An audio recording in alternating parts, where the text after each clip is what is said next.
आज आपण पाहणार आहोत स्वामी समर्थ महाराजांना नैवेद्य का दाखवावा आणि तो नैवेद्य आपण प्रसाद म्हणून का ग्रहण करावा।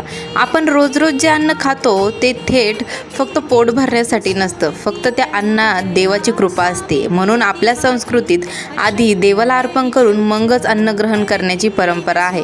आणि जेव्हा आपण प्रेमाने स्वामींना नैवेद्य दाखवतो तेव्हा ते अन्न फक्त अन्न राहत नाही, तो प्रसाद बनतो, आशीर्वाद बनतो। स्वामी समर्थ महाराजांना काही मोठ्या मोठ्या पदार्थाची गरज नसते, त्यांना पाहिजे असतं ते फक्त भक्तांचं प्रेम आणि श्रद्धा।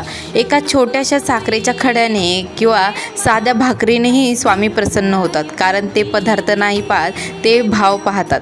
नैवेद्य दाखवताना मन शांत आणि भक्तिभावाने भरवलेला असावं। महाराज, हे अन्न तुमचंच आहे, तुम्हीच दिलं आहे आणि तुम्हालाच अर्पण करते, ही भावना असेल ना तर स्वामींची कृपा नक्कीच मिळते। खूप जण विचारतात की स्वामी खरंच नैवेद्य ग्रहण करतात का? तर हो, स्वामी प्रत्यक्ष येऊन खात नाहीत, पण ते त्या अन्नातील नकारात्मकता दूर करून त्याला पवित्र करतात। म्हणून त्याला नैवेद्य प्रसाद म्हटलं जातं आणि म्हणूनच तो नैवेद्य आपण ग्रहण करावा। कारण प्रसाद म्हणजे फक्त अन्न नाही, ती स्वामींची कृपा असते, त्याचा आशीर्वाद असतो।